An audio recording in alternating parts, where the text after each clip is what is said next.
तो प्यारे बच्चों, रदरफोर्ड ने अपने एटॉमिक मॉडल में क्या बात बताई कि एटम के सेंटर में कौन होता है? न्यूक्लियस।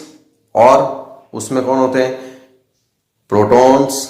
न्यूट्रॉन्स उस वक्त आए नहीं थे, तो अभी हम बोल सकते हैं चलो कि प्रोटॉन एंड न्यूट्रॉन्स इसमें हैं। ओके। और entire mass of atom is due to this nucleus. This is positive portion, right? And electron revolves around the nucleus. ये एटॉमिक मॉडल दिया था और एक्सीडेंटली ये मॉडल रदरफोर्ड का आया था, क्योंकि उन्होंने क्या करा था? गोल्ड फॉइल पर अल्फा पार्टिकल की बम्बार्डमेंट करवाया था. वो तो अल्फा पार्टिकल की कैपेसिटी फाइंड आउट करने जा रहे थे. थोड़ा सा आप ये थ्योरी पढ़ेंगे, 9th क्लास में पढ़ रखा है. ड्रॉबैक्स में जो मेन ड्रॉबैक था रदरफोर्ड का कि इलेक्ट्रॉन अगर रिवॉल्व करेगा न्यूक्लियस के चारों तरफ, तो तब तक इलेक्ट्रोमैग्नेटिक रेडिएशन थ्योरी भी आ चुकी थी कि कोई भी चार्ज पार्टिकल मूवमेंट करेगा तो वो कंटिन्यू एनर्जी रिलीज करेगा, और एनर्जी रिलीज करेगा तो एनर्जी डिक्रीज होगी, है. और दूसरा सिंपल वे में समझे कि सारा पॉजिटिव पोर्शन अगर इस सेंटर में है तो वो भी न्यूक्लियस की तरफ कंटिन्यू अट्रैक्ट होगा. कौन? इलेक्ट्रॉन. तो दोनों थ्योरीज की बात अगर करें, मिक्स करते हैं, तो इलेक्ट्रॉन धीरे धीरे उसकी रेडियस कम होती जाएगी ऑर्बिट की, और वो धीरे धीरे न्यूक्लियस के पास आ जाएगा और फिर एंड में न्यूक्लियस के अंदर ही गिर जाएगा, जिससे एटम का एग्जिस्टेंस ही खत्म हो जाएगा. लेकिन एटम का तो एग्जिस्टेंस है. तो रदरफोर्ड को जब इन सब क्वेश्चंस के बारे में पूछा तो रदरफोर्ड के पास इसके रिप्लाई नहीं थे. नील्स बोहर ने काफी समय रदरफोर्ड के साथ बिताया और रदरफोर्ड के मॉडल को आगे बढ़ाया. तो आज हम इस वीडियो में पढ़ने वाले हैं Niels Bohr atomic model. Niels Bohr ने अपना एटॉमिक मॉडल 1913 में दिया था बच्चों, और उनके इस महान काम के लिए उनको 1952 में नोबेल प्राइज भी मिला था. नील्स बोहर के एटॉमिक मॉडल के लिए एक खास बात मैं आपको बता दूं प्यारे बच्चों, कि ये सिर्फ ऐसे एटम्स पे ही लागू होता है. Apply only on those atoms which contain one electron, single electron, एक इलेक्ट्रॉन वाले परमाणु पर ही नील्स बोहर का एटॉमिक मॉडल लागू होता है. तो इसका मतलब एक इलेक्ट्रॉन, तो हाइड्रोजन का एटॉमिक नंबर, परमाणु क्रमांक कितना है? 1. तो उसमें इलेक्ट्रॉन कितना हुआ? 1. तो क्या ये सिर्फ हाइड्रोजन पे ही लागू होता है? नहीं बच्चों. हीलियम जिसका एटॉमिक नंबर 2 है, इट मींस उसके न्यूट्रल एटम में 2 इलेक्ट्रॉन्स हैं. लेकिन अगर उसका एक इलेक्ट्रॉन रिलीज कर दिया जाए तो He+ आयन जो बनता है, तो किस किस पे लागू होता है? हाइड्रोजन एटम पर, He+ पर. मतलब एक इलेक्ट्रॉन रिलीज कर दिया हीलियम ने, तो अब उसके पास कितना इलेक्ट्रॉन बचेगा? ये उसका एटॉमिक नंबर है 2, यानी 2 प्रोटॉन्स है. और न्यूट्रल होता तो 2 इलेक्ट्रॉन्स होते, जैसे कि लास्ट वीडियो में मैंने बताया था. एक इलेक्ट्रॉन निकाल दिया. हाइड्रोजन हीलियम के बाद में कौन आता है? Lithium, atomic number 3. मतलब प्रोटॉन्स भी 3, इलेक्ट्रॉन्स भी 3, न्यूट्रल है तो. लेकिन 2+ चार्ज अगर आ जाए, यानी 2 इलेक्ट्रॉन रिलीज कर दिए, तो इसमें भी कौन है? 1 इलेक्ट्रॉन. तो ये 3 काइंड्स ऑफ एटम और आयंस पे हम नील्स बोहर का एटॉमिक मॉडल अप्लाई कर सकते हैं. पोस्टुलेट्स दिए थे आपने. पोस्टुलेट्स का मतलब होता है अभिधारणाएं, यानी ऐसी स्वयं सिद्ध विचारधाराएं, है ना, उनको बोलते हैं पोस्टुलेट्स. तो मैं P1, P2, P3 3 पोस्टुलेट्स की बात करूंगा नील्स बोहर के. आपको रटना नहीं है, एटॉमिक मॉडल को समझना है और रदरफोर्ड से ही स्टार्ट करना है एटॉमिक मॉडल को. तो फर्स्ट है positively charge nucleus located at the centre. Positively charged nucleus located at the center of the atom, responsible for almost the entire mass of the atom.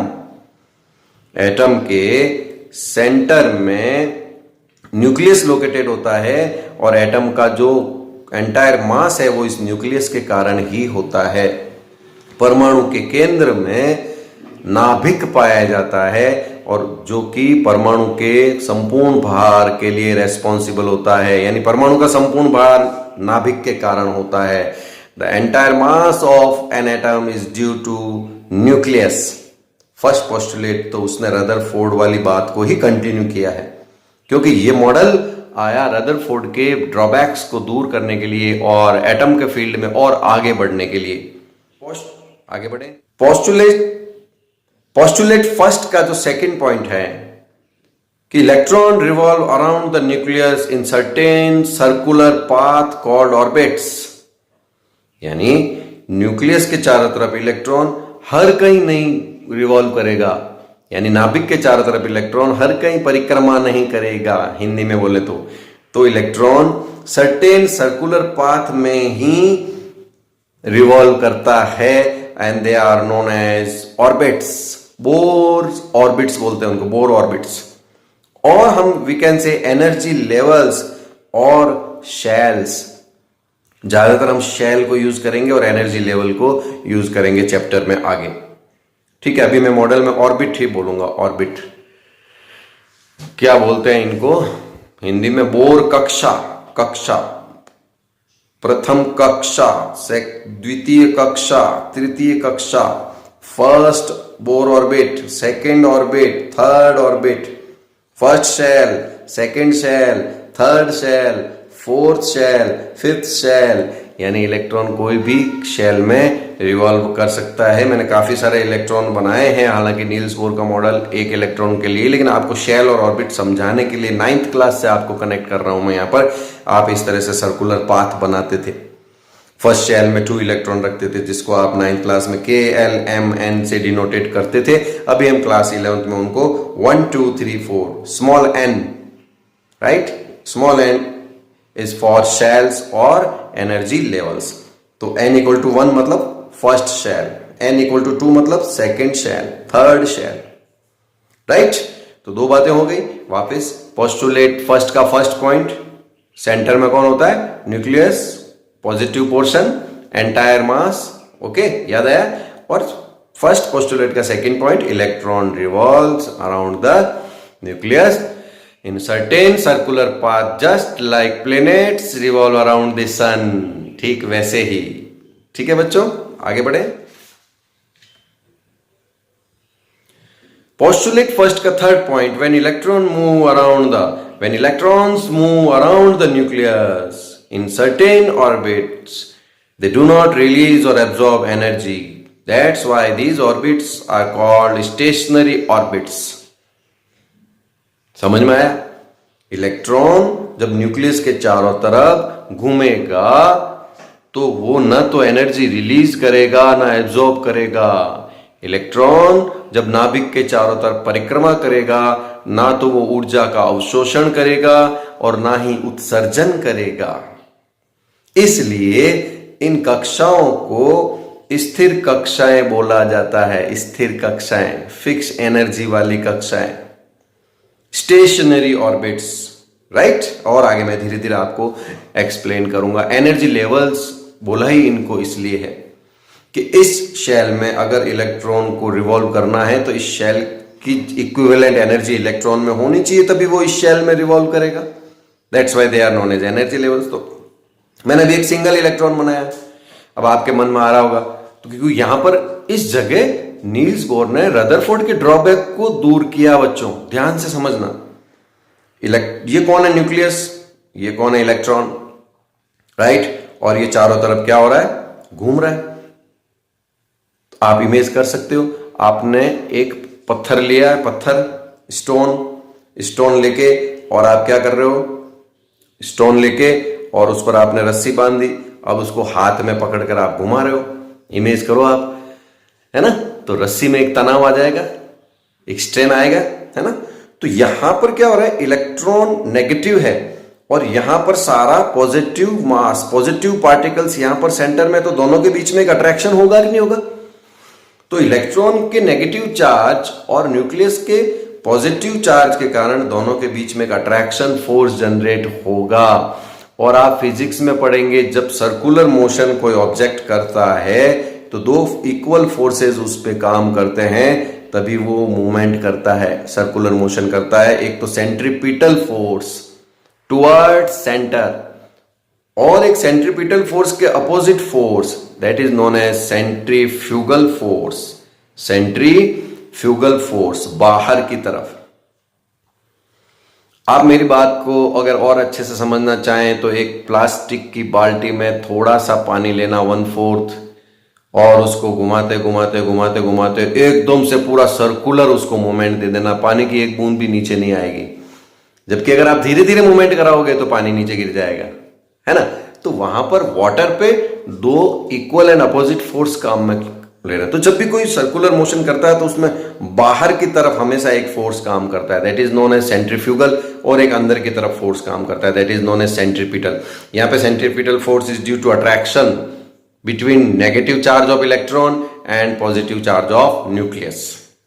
तो ये दोनों force equal भी हो जाते हैं और अपोजिट भी हो जाते हैं। इस तरह से अपनी स्पीड मेंटेन करता है, वेलोसिटी मेंटेन करता है इलेक्ट्रॉन, कि उसका जो सेंट्रीफ्यूगल फोर्स है वो सेंट्रीपिटल फोर्स को काउंटर बैलेंस कर दे, संतुलित कर दे। दोनों बल जो हैं विपरीत दिशा में एक दूसरे के बराबर हो जाए, उतनी वेलोसिटी से इसको घूमना पड़ता है। तो यहां पर रदरफोर्ड के ड्रॉबैक का आंसर मिल गया कि इसलिए भाई साहब ये अंदर न्यूक्लियस में नहीं गिरते। तो there are two forces apply on electron, on moving electron in circular path, F1 and F2, and both are opposite. That's why I use here minus sign, conventional sign. ये सिर्फ ये बता रहा है कि दोनों फोर्स एक दूसरे के अपोजिट हैं। माइनस का इतना ही बस काम है, आगे काम में नहीं लेंगे हम। दोनों बल एक दूसरे के विपरीत है, इसलिए हमने माइनस लगाया। What is F1? ZE square upon R square. और ZE square upon R square कैसे आया? ये आपके 11th में नहीं 12th में क्लियर होगा फिजिक्स में। जब दो चार्ज के बीच में फोर्स होता है तो वो, या आप 12th में पढ़ेंगे कि जो फोर्स होता है वो क्या होता है, चार्ज के प्रोडक्ट के तो प्रोपोर्शनल होता है और दोनों चार्ज के बीच की डिस्टेंस का स्क्वायर का इनवर्सली प्रोपोर्शनल होता है। ये आपने हालांकि 9th में इसे पढ़ा है। मैं आप थोड़ा सा अगर आपको बताऊंगा, 9th में आपने इसे पढ़ा है, आपको पता है तो F is directly proportional to M1 into M2, अगर आपने 9th में पढ़ा है तो, है ना। And F is inversely proportional to 1 upon R square. फिर आपने इन दोनों को मिलाया था, यूनिवर्सल कांस्टेंट आया था ना। तो वैसे ही कुछ मेथड से ये वाला फोर्स का फॉर्मूला आया है, ZE square upon R square, E into E है यहाँ पर। E is denoted for charge, क्योंकि मैं कह रहा हूं कि ये हाइड्रोजन पर मॉडल ही सक्सेसफुल है। 1 इलेक्ट्रॉन का चार्ज और 1 प्रोटॉन का चार्ज दोनों क्या होंगे बच्चों, चार्ज का अमाउंट इक्वल होगा, राइट। नेचर अपोजिट होगा, प्लस एंड माइनस। तो we are not using here plus and minus, E into E. This is constant for an atom. एक एटम के लिए Z कांस्टेंट होता है, हाइड्रोजन के लिए Z1 होगा, हीलियम के लिए Z2 होगा, इसलिए we are using Z। Distance between two charges E and E, क्यों लिख रहा हूं मैं E एंड E? क्योंकि दोनों तरफ चार्ज तो सेम है ना, एक माइनस में है एक प्लस में है, राइट। दोनों के बीच की डिस्टेंस क्या है, R, जो कि रेडियस होगी। दिस इज डिस्टेंस R, तो ZE square upon R square आपको फॉर्मूला लर्न करना है, ये वाला। सेंट्रीफ्यूगल फोर्स आपके फिजिक्स में फिर आएगा ये mv स्क्वायर अपॉन R बच्चों, बहुत इजीली आ जाएगा सेंट्रीफ्यूगल फोर्स। अब दोनों फोर्सेस को मैं इक्वल करता हूं, तो ZE square upon R square is equal to mv square upon R। R से R कैंसिल, तो इस तरफ R बचेगा, तो mv square is equal to ZE square upon R is the mathematical result of first postulate of Niels Bohr atomic model. यह Niels Bohr के परमाणु model के प्रथम अवधारणा का गणितीय परिणाम है। मैथमेटिकल रिजल्ट आपको कहीं ना कहीं काम आएगा। तो फर्स्ट पोस्टुलेट आपको समझ में आया, यहीं पर रदरफोर्ड का ड्रॉबैक दूर हो जाता है। नील्स बोर का एटॉमिक मॉडल हम एक तरह से कह सकते हैं कि क्लासिकल फिजिक्स जो कि क्वांटम फिजिक्स से पहले चलती थी, दोनों का एक तरह से ये आप जंक्शन मान सकते हो, क्योंकि यहां से हम आगे क्वांटम एटॉमिक मॉडल पर चले जाएंगे और इसमें यूज भी करेंगे हम प्लांक्स क्वांटम थ्योरी का थोड़ा बहुत। सेकेंड पोस्टुलेट की बात करें, an electron can move only in those orbits. Electron केवल उन्हीं कक्षाओं में या ऑर्बिट्स में परिक्रमा या रिवॉल्व हो कर सकता है for which it's angular momentum right. Angular momentum मेरे ख्याल से हिंदी में कोणीय संवेग बोलते होंगे। जैसे लीनियर मोमेंटम नहीं होता, रेखिक संवेग P equal to M into V, वैसे ही एंगुलर मोमेंटम होता है जब कोई सर्कुलर मोशन में होता है तो एंगुलर मोमेंटम, और फॉर्मूला है एम वी आर। और बहुत इजीली छोटी सी डेरिवेशन है इसकी। ये एक्चुअल में आपका एंगुलर वेलोसिटी और वो इनर्शिया और उन सब से मिलके आ जाएगा आपका डेरिवेशन। एनसीईआरटी में दे भी रखा है एक बॉक्स के अंदर। तो अभी अपने को लर्न करना है एंगुलर मोमेंटम का फॉर्मूला क्या है, M V R is integral multiple of H upon 2 pi. यानी वो हर कोई सर्कुलर पाथ में मूवमेंट नहीं करेगा, वो ऐसे सर्कुलर पाथ में मूवमेंट करेगा जिसमें उसका एंगुलर मोमेंटम h अपॉन 2 पाई का इंटीग्रल मल्टीपल हो। राइट उसका मतलब बताता हूं अभी। वो ऐसी कक्षाओं में परिक्रमा करेगा इलेक्ट्रॉन जिसमें उसका कोणीय संवेग h अपॉन 2 पाई का गुणज हो, गुणज मल्टीपल। फॉर एग्जाम्पल मैं यहां पे लिख रहा हूं M V R is equal to N H upon 2 pi. It is the mathematical result of second postulate of Niels Bohr atomic model. Niels Bohr के परमाणु मॉडल के का गणितीय स्वरूप है ये दूसरी अवधारणा का। M V R is equal to N H upon 2 pi. Why I am using N? अगर इलेक्ट्रॉन फर्स्ट शेल में है, फर्स्ट ऑर्बिट में है, तो एन इक्वल टू क्या होगा 1। सेकेंड में तो एन इक्वल टू क्या होगा 2। इस तरह से एन की वैल्यू बढ़ती जाएगी। और हमारा जो मैंने एक टेबल बनाई है एन 1 2 3 4, एन 1 होगा तो एम वी आर कितना होगा 1h अपॉन 2 पाई। राइट। और मैथमेटिकली मैं कहूं तो half into H upon pi, यानी हाफ एच पाई होगा, हाफ एच अपॉन पाई होगा। राइट। एन इक्वल टू 2 करें, 2 अपॉन 2, 2 से 2 कैंसिल, क्या मिला अपने को एच अपॉन पाई। तो मैंने फर्स्ट के लिए क्या लिखा एच अपॉन 2 पाई। आप मान सकते हो half into H upon pi है ये। दूसरा क्या हो गया फुल एच अपॉन पाई हो गया, 1h अपॉन पाई हो गया। कैसे 2 से 2 कैंसिल हो गया सेकेंड शेल के लिए। थर्ड के लिए 1.5 हो गया ना। राइट। तो half H upon pi increase होता जा रहा है एंगुलर मोमेंटम। यहां पर देखो फोर्थ शेल में 4 अपॉन 2 तो 2h अपॉन पाई। तो कभी कभी ये कंपटीशन में भी क्वेश्चन पूछा जाता है what is the angular moment of electron in third shell. तो very easy you can answer NH upon 2 pi आपको लर्न करना है। यहां पर H तो आप समझ गए होंगे ना जिन्होंने मेरा लास्ट वीडियो देखा है। H is Planck constant, value भी याद होगी आपको 6.626 इंटू 10⁻⁻34 जूल सेकेंड है ना। नहीं तो आप वीडियो आप देखना मेरा पिछला बुक में ढूंढ सकते हो एच की वैल्यू। पोस्टुलेट थर्ड भी बहुत अच्छा है। अभी पोस्टुलेट सेकेंड में क्या कह रहा है और पोस्टुलेट फर्स्ट में क्या कहा, तो सब बातों पर अगर हम बात करें तो अभी तक ये है कि इलेक्ट्रॉन रिवॉल्व कर रहा है सर्टेन एनर्जी वाले सर्कुलर पाथ में, और उसका एंगुलर मोमेंट भी किसके इक्वल हो रहा है h अपॉन 2 पाई का मल्टीपल होना चाहिए। थर्ड में हम बात करते हैं कि द एनर्जी इज रेडिएटेड मतलब released when an electron jumps from higher to lower orbit and the energy is absorbed when electron jumps from lower to higher orbit. यानी इलेक्ट्रॉन जब तक अपने ऑर्बिट में रिवॉल्व कर रहा है वो ना एनर्जी रिलीज करेगा ना एब्जॉर्ब करेगा, लेकिन जैसे ही वो अपना ऑर्बिट चेंज करता है, लोअर टू हायर जाता है या हायर टू लोअर जाता है, तो उसको एनर्जी क्या करना पड़ेगा रिलीज या एब्जॉर्ब करना पड़ेगा।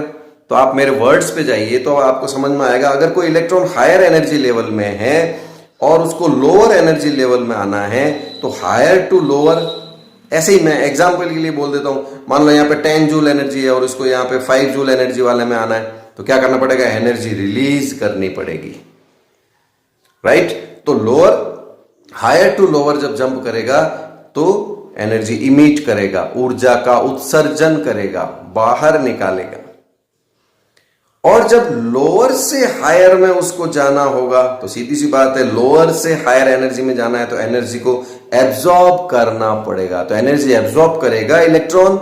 मान लो 5 जूल है और इसने 5 जूल एनर्जी एब्जॉर्ब कर ली तो ये 10 जूल एनर्जी होती है यहां थोड़ी रहेगा, 10 जूल वाले एनर्जी लेवल में चला जाएगा। जो भी होगा ये हो ये हो ये हो, इसके ऊपर वाला हो, उसमें चला जाएगा। तो एनर्जी हायर होते ही इलेक्ट्रॉन हायर में चला जाएगा। ठीक है, हायर एनर्जी में अनस्टेबल होता है तो वहां पे फटाक से वापस एनर्जी रिलीज करके किसी भी लोअर एनर्जी में आने की कोशिश करेगा।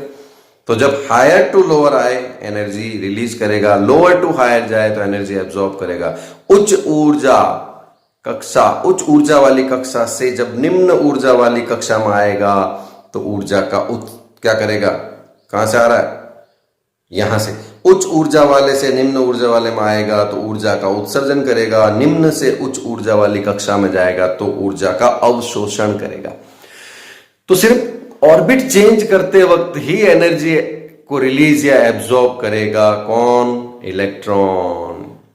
थोड़ा सा हम थर्ड पोस्टुलेट में प्लांक को भी घुसाएंगे कि प्लांक ने क्या कहा था कि एब्जॉर्प्शन और emission of energy is not in the continuous form. क्या करता है, इंस्टॉलमेंट में छोटे छोटे पैकेट्स में, जिनको क्या बोला था हमने लास्ट वीडियो में, क्वांटा, और in case of light photons. तो थोड़ा सा वो इसमें ऐड करेंगे हम। According to Planck's quantum theory, अगर यहीं पे मिक्स करें हम, देखो एनर्जी इज रिलीज और एब्जॉर्ब, डेल्टा ई बोलेंगे हम इसको। और डेल्टा ई क्या होगा, E final minus E initial. कहां से इलेक्ट्रॉन आया है, लोअर से हायर जा रहा है या हायर से लोअर जा रहा है, बात को समझ रहे हो। ये लोअर है, ये हायर है, तो हायर से लोअर आ रहा है तो ये कौन हो जाएगा, इनिशियल एनर्जी लेवल हो जाएगा। ये कौन हो जाएगा, फाइनल एनर्जी लेवल हो जाएगा। और जब वापिस बात करें कहां जाएगा, लोअर से हायर जाएगा, तो लोअर टू हायर जा रहा है तो इनिशियल कौन हो गया, लोअर, और फाइनल कौन हो गया, हायर। तो हमको यहां पर लेना क्या है, चाहे हायर टू लोअर आए चाहे लोअर टू हायर आए, फॉर्मूला ये रहेगा, E final minus E initial, delta E. Planck को यहां मिक्स करते हैं। प्लांक कह रहा है कि ये जो डेल्टा ई है, एनर्जी रिलीज कर रहा है, एब्जॉर्ब कर रहा है, ये इंस्टॉलमेंट में कर रहा है, स्मॉल पैकेट्स में कर रहा है, in small packets called quanta. और एक क्वांटा की एनर्जी कितनी बताई थी हमने लास्ट वीडियो में, H nu, energy of one quanta. और बहुत सारे क्वांटा हो गए तो एन एच न्यू। यहां पर एन का मतलब एनर्जी शेल नहीं है, यहां पे एन का मतलब number of quantum, number of quanta. तो delta equal to N H nu भी मैथमेटिकल रिजल्ट में काउंट करते हैं नील्स बोहर के। क्या करें, एक बार समराइज करते हैं कि नील्स बोहर एटॉमिक मॉडल के पोस्टुलेट्स, अवधारणाएं का मैथमेटिकल रिजल्ट क्या क्या आ रहा है। तो फर्स्ट पोस्टुलेट का तो बहुत सिंपल है, M V square equal to Z square upon R. याद आया, टू फोर्सेस इक्वल हो गए थे। सेकेंड पोस्टुलेट का, इलेक्ट्रॉन उन्हीं ऑर्बिट्स में रिवॉल्व करेगा, इलेक्ट्रॉन उन्हीं कक्षाओं में परिक्रमा करेगा जिसमें उसका एंगुलर मोमेंटम h अपॉन 2 का इंटीग्रल मल्टीपल हो, कोणीय संवेग h अपॉन 2 का गुणज हो। अपना सेकंड वाला आ गया। थर्ड में एनर्जी रिलीज करेगा या एब्जॉर्ब करेगा, कब रिलीज कब करेगा, जब हायर से लोअर में आएगा, और एब्जॉर्ब कब करेगा, जब लोअर से हायर में जाएगा। एंड फॉर्मूला क्या आता है, रिलीज और absorbed energy is equal to EF minus EI, E final minus E initial. और यहां पर प्लांक को मिक्स करते हैं तो इसी थर्ड के अंदर मैं कहना चाहूंगा delta E is equal to N H nu, और we can say delta E equal to H nu, energy of one quanta, energy of N quanta. तो यहां पर जो n यूज कर रहा हूं वो ये n और ये n में फर्क है, ध्यान रखना। This n is for energy levels nucleus के चारों तरफ, first energy, second energy level, third, और ये n number of quanta photon के लिए, जिसके आपने न्यूमेरिकल्स भी खूब सारे किए हुए। चले अब तीनों पोस्टुलेट्स का यूज करते हुए कैलकुलेशन करते हैं रेडियस की, कि इलेक्ट्रॉन अगर फर्स्ट एनर्जी लेवल में घूम रहा है तो वो न्यूक्लियस से कितना दूर है, नाभिक से कितना दूर है, वही रेडियस हो जाएगी। चलो देखते हैं। हमको पता है कि फर्स्ट पोस्टुलेट का रिजल्ट क्या है, Z square upon R equal to M V square. आप अपने हाथ से लिखेंगे तो आपको याद हो जाएगा। तो यहां पर अगर मैं आर के लिए फॉर्मूला बनाऊं तो क्या होगा, आर इधर और एम वी स्क्वायर अपॉन में आ जाएगा, तो क्या बना, R is equal to Z square upon M V square. First equation आ गई। सेकेंड पोस्टुलेट क्या कहता है, angular momentum is equal to the integral multiple of h upon 2 तो M V R equal to N H upon 2 second postulate हो गया। यहां से मैं किसकी वैल्यू ले लेता हूं, v की वैल्यू लेता हूं, तो क्या आएगा, N H upon 2 M R is the second equation. अब आपकी मर्जी है आप कौन सा डायरेक्शन लेते हो, आप वहां से r की वैल्यू को यहां प्लेस करते हो या सेकंड इक्वेशन से v की वैल्यू को यहां प्लेस करते हो, दोनों का रिजल्ट सेम आएगा। तो मैं from first and second equation लिख रहा हूं और मैं इसको वापस लिख रहा हूं r is equal to Z square upon m और v स्क्वायर की जगह v की वैल्यू ला रहा हूं nh upon 2 pi mr, nh upon 2 pi mr का स्क्वायर, क्योंकि यहां पर क्या है बच्चों, v का स्क्वायर है, v की वैल्यू लाके स्क्वायर करना है। तो क्या हो गया बच्चों, n स्क्वायर h स्क्वायर तो नीचे ही रहेंगे, 2 का square 4 pi square m square r square, ये सब कहाँ जाएंगे, चले जाएंगे ऊपर न्यूमरेटर में, तो 4 pi square m square r square. अब इसको ध्यान से देखें, जो कैंसिल होना है वो कैंसिल करेंगे हम, m से m कैंसिल होगा, राइट, r और इधर r स्क्वायर है तो इसका एक r और इसका r कैंसिल हो गया, तो कौन बचता है, केवल r बचता है, कहां पर, राइट हैंड साइड में।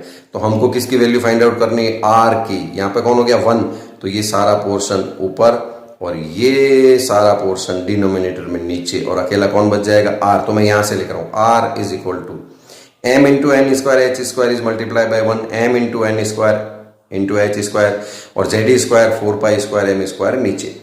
अब आप फॉर्मूला बना सकते हैं, कैसे, cancel m to m cancel, नीचे एक m बचेगा, तो r is equal to N square H square 4 pi square m Z square. अब यहाँ बहुत सारे क्वेश्चन आपके दिमाग में, सर r तो समझ में आ रहा है रेडियस है, m क्या है, तो भैया किसकी बात कर रहे हैं, इलेक्ट्रॉन की, तो यहाँ पर m is the mass of electron.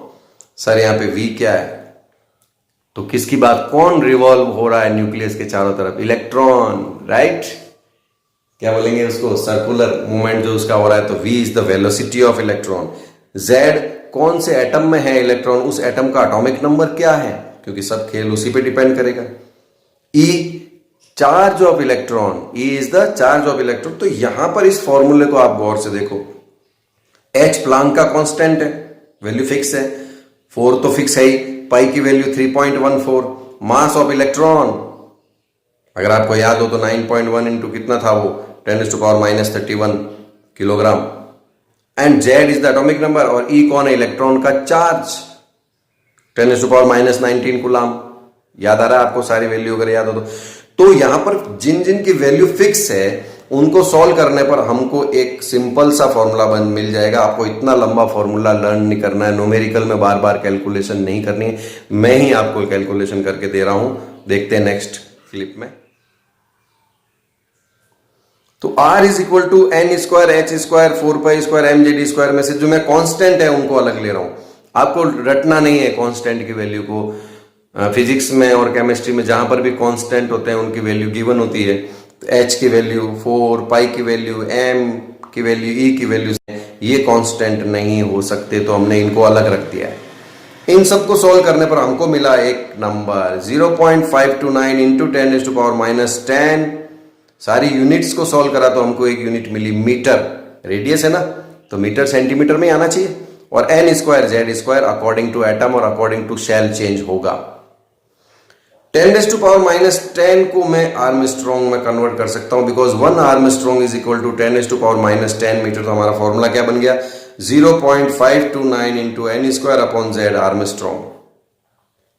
नहीं, हमको तो साइंटिफिक नोटेशन में चाहिए सर, चलो करते हैं।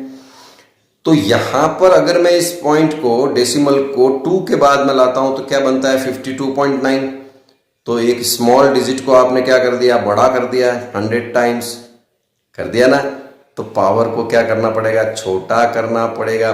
तो 10⁻⁻10 क्या हो जाएगा, 10⁻12। अगर मैं डेसिमल को 2 प्लेस खिसकाता हूं तो 52.9 हो जाएगा। और 10⁻12 जो होता है, 10⁻12 को क्या बोलते हैं, picometre. 10⁻12 metre is equal to 1 picometre.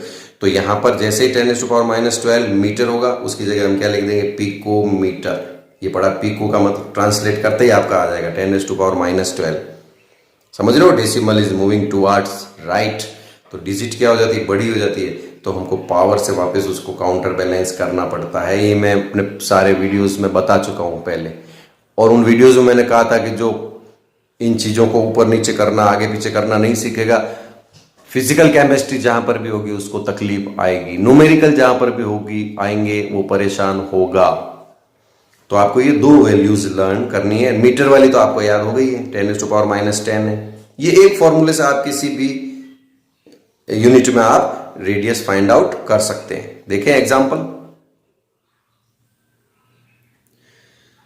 जैसे एक क्वेश्चन लिया मैंने, calculate the radius of first orbit, orbital नहीं लिखना है, फर्स्ट ऑर्बिट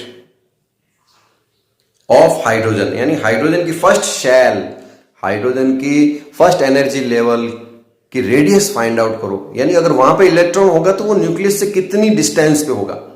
देखते हैं भैया फॉर्मूला हमारे पास क्या, फर्स्ट का मैंने क्या लिखा, R1 52.9 into N square upon Z, picometre वाला मैं यूज करूंगा क्योंकि कहीं पे भी मीटर की जरूरत पड़ेगी तुरंत पिको को ट्रांसलेट कर लूंगा।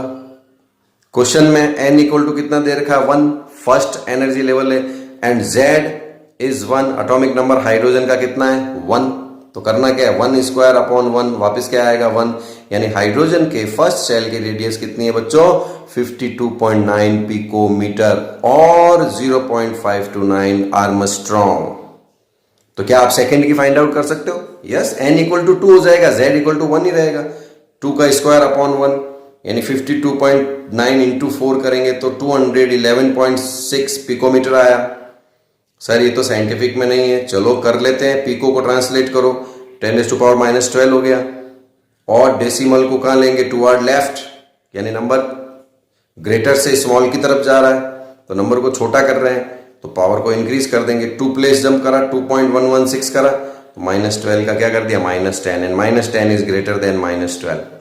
कितना आ गया, 2.116 इंटू 10⁻⁻10 मीटर, और -10 पावर हो तो क्या लगा सकते हैं हम, आर्मस्ट्रॉन्ग, तो 2.116 आर्मस्ट्रॉन्ग, और you can give answer 211.6 picometre, both are correct. ज्यादा टेंशन मत लेना बायो वाले, ठीक है बच्चों। तो इस न्यूमेरिकल से हम एक रूल बना सकते हैं कि अगर सेम एटम हो, एक ही एटम के अंदर डिफरेंट ऑर्बिट्स की या नंबर ऑफ शेल्स की बात करें तो उनके बीच में radius is directly proportional to n square होगा, बिकॉज सेम एटम है इसलिए z तो सेम हो जाएगा, और 0.529 या 52.9 तो वैल्यू है ही है फिक्स, तो केवल n स्क्वायर ही चेंज होगा। देख लो आप, फर्स्ट की जो रेडियस आई थी वो तो हमने इंटू 1 से आ गई थी, सेकंड की रेडियस क्या आई, इंटू 4 करने पर आई, तो क्या आया बच्चों, ratio between first orbit and second orbit आप क्या कहोगे, 1:4। तो हम फॉर्मूला बना सकते हैं, R1/R2 n1 square upon n2 square. किसी की भी पूछे, भले आपको पूछे हाइड्रोजन की फर्स्ट ऑर्बिट की और फिफ्थ ऑर्बिट के बीच में रेशियो क्या है रेडियस का, निकाल सकते हो n स्क्वायर से। क्या हो जाएगा, किसका पूछ रहा है, फर्स्ट की और फिफ्थ का, तो फर्स्ट फिफ्थ, फर्स्ट 1 का स्क्वायर 1 होगा और 5 का स्क्वायर 25 हो जाएगा, तो 1:25। फर्स्ट एंड फोर्थ का क्या होगा, 1:16। सेकंड और थर्ड का क्या होगा रेशियो, अरे 2 का स्क्वायर करो 4, 3 का स्क्वायर करो 9, 4:9। इस तरह से आप फास्ट क्वेश्चन कर सकते हैं। अगर आप हर न्यूमेरिकल के बाद में कोई रिजल्ट बनाएं तो it will be useful in competition to select correct option.